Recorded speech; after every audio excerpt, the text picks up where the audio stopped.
Hello everybody and welcome to the United Stand. This is the Manchester United versus Cardiff preview. What's the point? It's nearly all over. A lot of you will be saying that, but actually I think this game is massively important, and not because I want you to watch the rest of the video, hopefully you will do, but I do genuinely think it's really important. I think the team that he selects, I do think it's a new beginning. It's a meaningless game, so there's no excuse. And I think the team that he puts out in this game will give us a massive hint as to what sort of manager Ole Gunnar Solskjaer is going to be at Manchester United. There is no excuse to not play a team that you're looking forward with. Now, obviously, he can't play the signings that he's going to make in the summer, but he can play players that are going to be part of the future, and he can ditch players that are not going to be part of the future.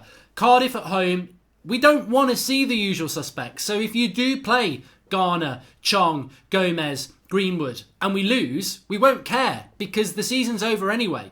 But it'll be a glimpse into the future, and that's why it's a new beginning. Will Ollie do that, or will he do the usual suspects? Will we see the same old people, Rashi, Young, Jones? Will we see those same old players? Because there is no point. Even if they'd had a good season, there would be no point. This is a dead rubber game. It won't make any difference. We can finish fifth if Arsenal don't beat Burnley, but who gives a damn? It doesn't matter. There's no bragging rights in finish above Arsenal. Everybody knows that Arsenal are a banter club. There is no banter. There is no bragging rights. So, look, the first thing I want to say is that Ole Gunnar Solskjaer, it has come out that Ole Gunnar Solskjaer said that the players should be ashamed of their performance after Huddersfield. Now, these are paper reports. You know, we do have leaks at United, so maybe there's something in it. But the players should be ashamed, and that he questioned whether they actually care about the club. Well, it's interesting, isn't it? Because we heard the same after the Everton result, but the interesting thing about the Huddersfield result is that actually Anthony Martial wasn't there. Mr. Lazy, bad attitude, Anthony Martial wasn't there. I don't think that, but some of you do. Well, he wasn't there.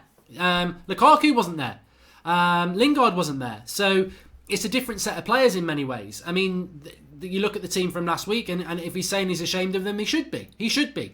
And they should be ashamed of themselves, which is why I don't want to see many of them playing in the game. What we do need to take into account, though, is this is a good... And I must just say as well, obviously this is not live. It's a live event. It's not live because I'm actually in Manchester right now at the Football Blogging Awards. If you want to keep up to date with what's happening with that, because it is live at the moment, you can follow me on Twitter at GoldbridgeMark, I think it is. I've put the link in the video description, and there is a live stream of those awards which you can follow if you go to my Instagram page as well. But what I was saying there is that there's going to be some goodbyes from this game as well, and it's how... Well, Valencia's going to go after 10 years at the club. Does that mean he starts? Are we going to get sentimental? I'd probably give him 5 minutes. Herrera's going to go. I would start Herrera. I think he's a player that we shouldn't be letting go, and I think he deserves 90 minutes. I really do. Will Pogba go? Will De Gea go? You know, and there's this very interesting thing about the goodbyes. There could be players tomorrow that we don't know are going to go in the summer that will go in the summer. But the other thing I heard about as well, and there's a lot of things for you to get involved in the comments, actually. I also read that United are looking to get rid of Valencia, Rojo, Mata, Herrera and Bailly this summer. A big clear out. Well, that's 5 players. I would be very surprised if we got rid of more than 5 players this summer. So if we got rid of Valencia, which we know, Rojo, Mata, Herrera, Bailly, and I think Darmian will go. So let's say, 6. I don't think many people would disagree with Valencia, Rojo, but Mata, Herrera, Bailly... The interesting thing is, if you say Valencia, Rojo, Mata, Herrera, Bailly are going to go, I think people will be excited and go, yeah, we're getting rid of players. But on the other hand, I'll give you a different 5 players that I would be more excited about going, and it's none of those. Jones, Young, Matic, Lukaku, Sanchez. I think they're far more deserving of the exit door than Rojo, Mata, Herrera and Bailly. But it shows you the enormity of the problem, because actually, maybe you'd get rid of all 10. There is talk that Lukaku's going to stay at United. I worry about who's going out the door. I suppose I'll just be absolutely blunt and say I worry about who's going out the door at Manchester United. I think that what we want clear out will happen, but it might happen with the wrong players. I.e. Jones and Young will still be here. Matic will be here. Lukaku will be here. Maybe even Sanchez will be here. And you'll see people like Herrera, Mata, Bailly go. The wrong sort of player leaving Manchester United. That worries me. It worries me that last night, again, we're getting worrying links. Well, I think they're worrying that Darren Fletcher will be the director of football for Manchester United. For me, Darren Fletcher may as well be a puppet with, whoever's on the board, and maybe Ed Woodward's hands right up his chuff, because it doesn't make any sense. It's sentimentality. It's the old boy routine, and it's not going to work. Darren Fletcher is a good ex-United player who has probably done his coaching badges, but has been playing for Stoke and West Brom. At what point does that qualify him to be the director of football for one of the biggest clubs in the world? And what point does that qualify him to know anything about recruitment and negotiations with the worldwide football market? He hasn't got that. I think he would be a front guy, just the same as Rio Ferdinand, and the real people who have been running it would still be running it with a front guy pretending to run it. It doesn't make any sense. And again, you're using the puddle of hope, I call it, where everything United seem to be doing at the moment is get him in, he's an old boy, sentimentality, but it's all about hope. Even Michael Carrick and McKenna was hope. I was happy with those appointments, but Carrick literally is just retired from playing football. McKenna is a youth team coach. They're both coaches for the first team now. We want it to work, it's sentimental, but are they the best people available for the job? No, they're not. Ole Gunnar Solskjaer, we want it to work. I want him to be the manager. Is he the best manager available? Look at what Pochettino's just doing. Pochettino was apparently the manager we were going to go for.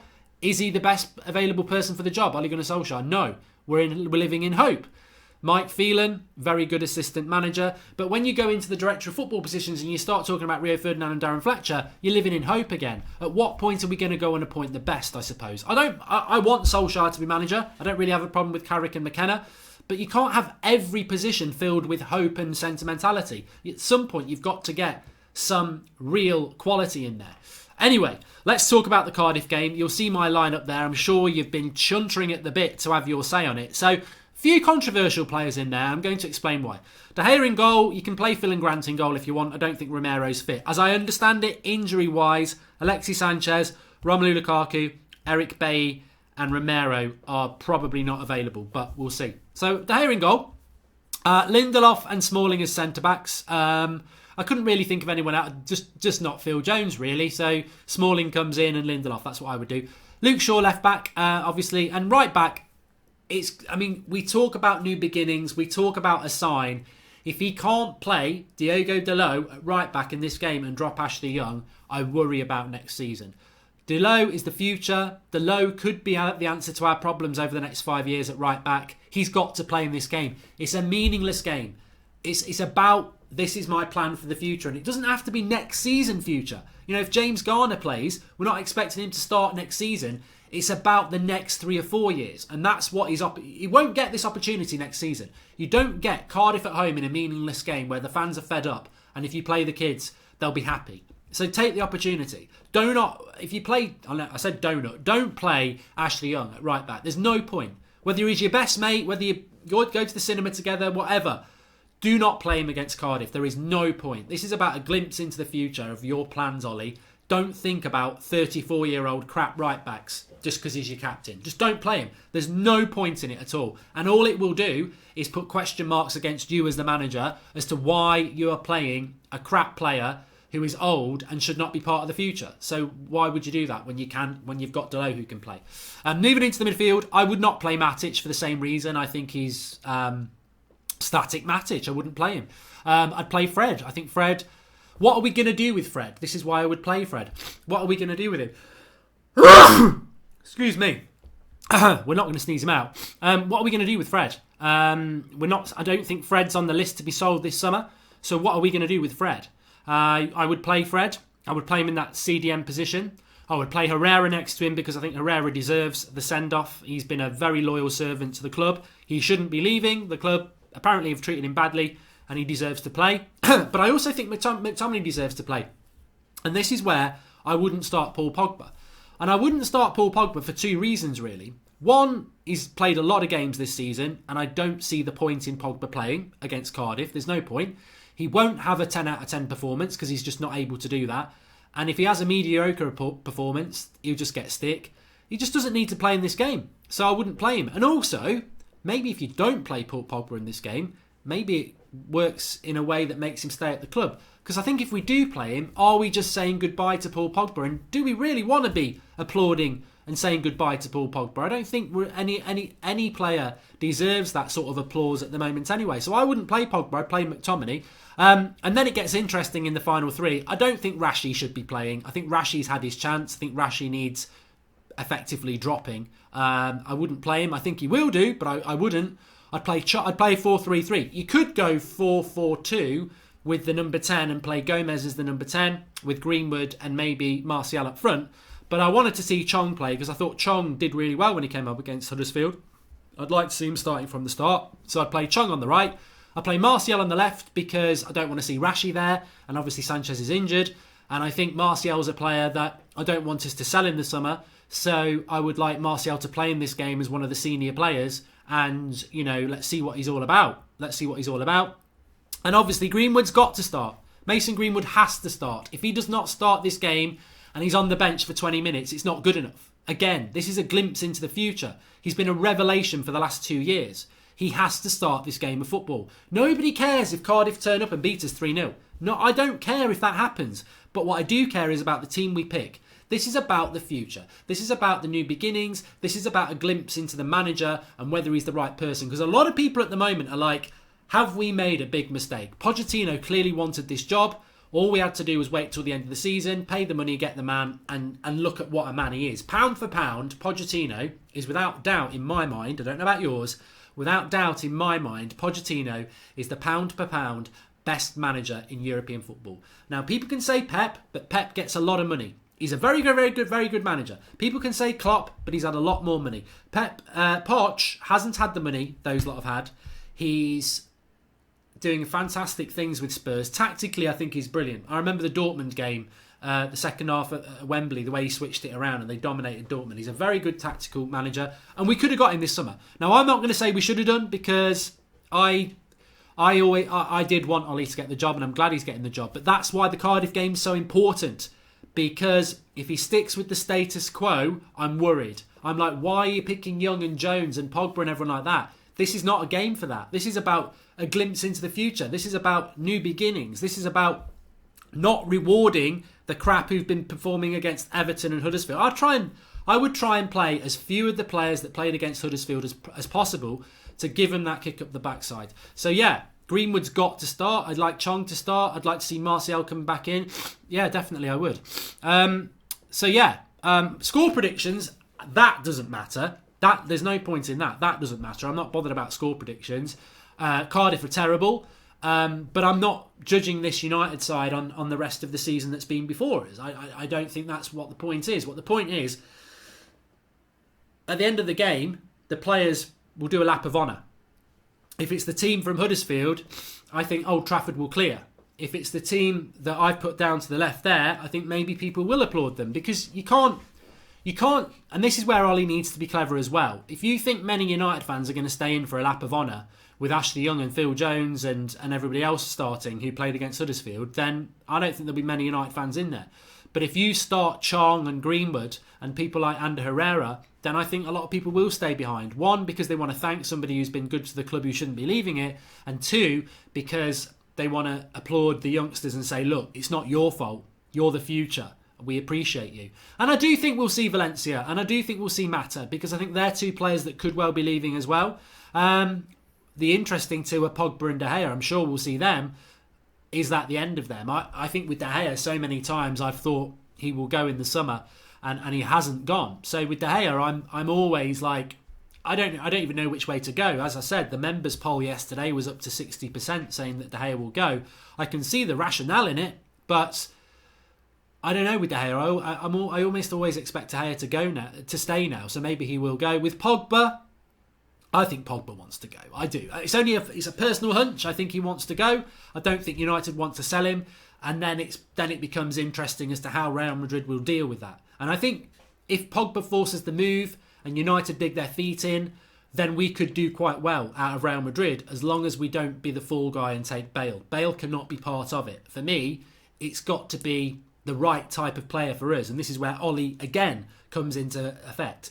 If Real Madrid say, yeah, we'll give you £100 million and we'll give you Bale on loan and Toni Kroos as a permanent deal, Ed Woodward will probably go, yeah, but Ollie needs to be no. They're old. They don't give me anything. We'll have 100 million and we'll have Varane. That's what we need to do. That's the sort of thing that can help Manchester United. So it's going to be very interesting. It's going to be a very interesting summer. Obviously, the transfer dailies have started, so make sure you're watching them. Make sure you've subscribed and got your notifications on. But I do disagree with people who say that Cardiff is pointless. It has the potential to be pointless. I mean, let me flip it the other way and say, if he picks this team, De Gea, Young, Jones, Lindelof, Shaw, Matic, Pogba, McTominay, Rashford, Lingard and Lukaku, that becomes a pointless game. They're all the suspects of the season who've let us down. And it's a meaningless game. And if Ollie does that, I'll be gutted. I'll be really, really frustrated. And it becomes a meaningless game then, and it's what's the point, and it really, really angers a lot of fans. But if he goes with that team I've put out there, it becomes, Ollie has got a backbone. Because there are people after the Huddersfield game who need dropping. Let's not pick any bones out of it. There's people after the Huddersfield game who need dropping from this game, regardless whether it's the last game. But it's more important that Ollie shows a backbone. I wouldn't start Pogba, and it's not because I dislike Pogba, it's just because I think Herrera should start, Fred should start, and I think McTominay deserves to start. So I wouldn't start Pogba. It's not about dropping him. I wouldn't start Rashford either. I wouldn't start Jones or Young. And I would bring in Dalot, Chong, Greenwood. I think it's really important that they play from the start instead of these. They're never going to learn to play for Manchester United if you don't start them from minute one. I think players who come on for the last 20 minutes, the game is stretched, people are more tired, there's more space. Start them from minute one. That will be the biggest challenge for them, and that's what I want to see. So, I'm interested to see what you lot want to say. But we need to start seeing the evidence now. We are going into a massive summer for Manchester United. We are going into a massive season for Manchester United. People talk about expectations, but expectations at Manchester United are very, very interesting. And I don't know what they're going to be, but it's a massive season for us. And he needs to pick this younger team. That's what I think. Anyway, please do drop a like on the video, subscribe to the channel if you're new, and get onto my Instagram page. I'm live at the Football Blogging Awards, and you can get your updates there. I'll speak to you all soon.